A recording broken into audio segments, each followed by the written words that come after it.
In less than 2 weeks, South Africans will be heading to the polls to vote for new local government leaders. Political parties are using this period to promise better governance.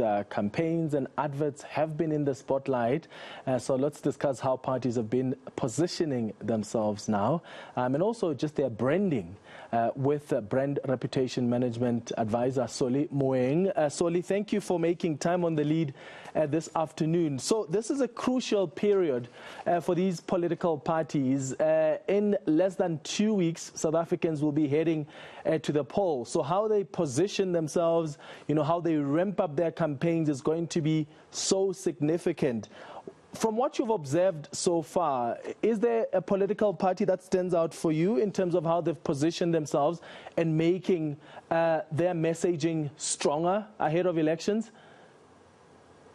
No, hi, Clement, and good afternoon. Well, we've heard a lot of the same. The ANC keeps saying the same things over and over again. Look, we can't not talk about the ANC because it's the Makulu bus of South African politics. And on the other hand, you have the EFF trying to shoot pellets at the ANC. I think the EFF is doing fairly good in terms of saying, this is who we are, this is what we're going to do for you, and pointing out to issues of the day: unemployment, youth unemployment, hospitals that are not open 24 hours, or clinics in poor communities and those sort of things. But in the end, it's going to be up to the citizens, the voters, to really make a distinction between what is true, what is not true, or what is realistic, what is not realistic. Those who have been in power, like the ANC, the DA, can be judged on their performance of the past. And the new ones, we don't know. I mean, Mashaba is trying his best.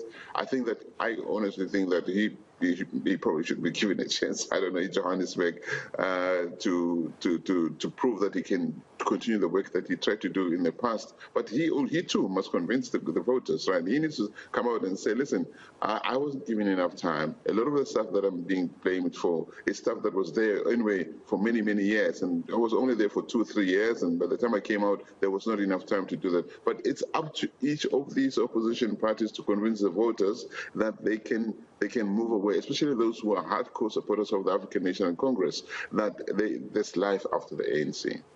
Yeah, so obviously these political parties can position themselves in a particular way, but as South Africans, we also observe what happens in these political parties, and we follow on in controversies that they're involved in, and we can sometimes position and brand them according to our perspectives.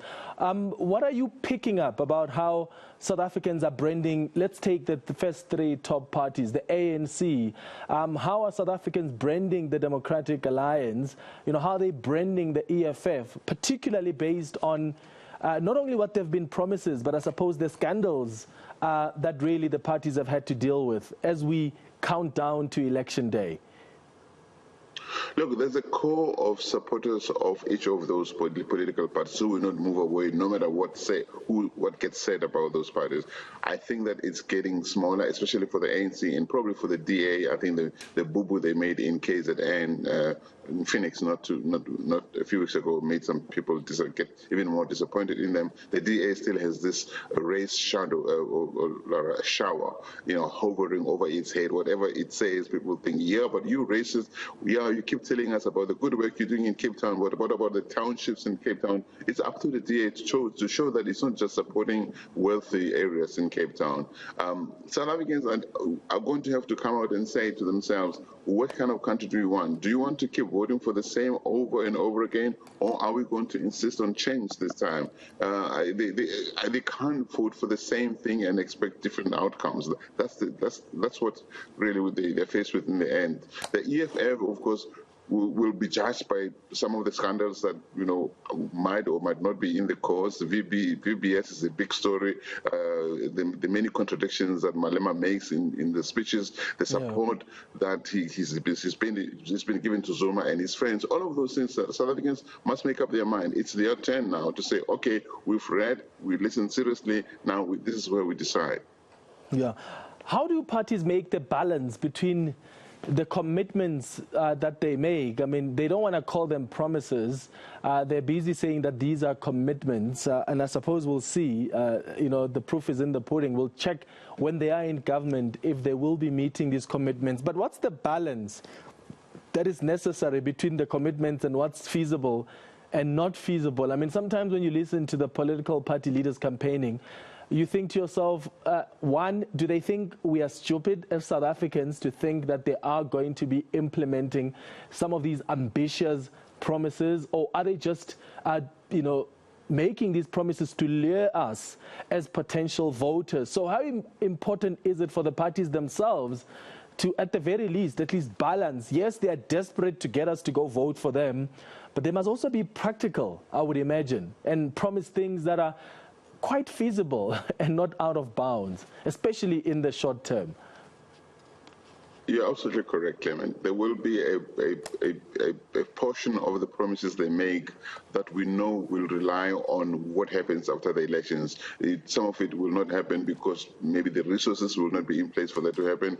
Some of it might not happen because they might be in slim coalitions with others who have different ideas about what should happen. So some of the promises, they know that they will say a lot of PR, they will do a lot of PR, beautiful promises that will lure some people. The thing is, in South Africa, there's always a bulk of voters who will fall for the poetry, for the dance, for the beautiful colors, and and a day out with lunch boxes. Unfortunately, and this is the sad part of South Africa, is that too many people keep falling for the same nights over and over again. But politicians must also be careful that when they make promises they know they will never be able to deliver upon, there might be consequences in the future. But again, it's up to voters to wake up. It's time. We can't be fooled forever all of the time by politicians. Politicians do what they do. We must do what we do. And we can't do what we must do if we don't inform ourselves about what these people are all about and hold them to account. But again, Clement, the voting, the electoral system in South Africa has to change, because right now it's really hard for voters to hold people who made promises to them accountable, because they hide under the party banners once they get into power.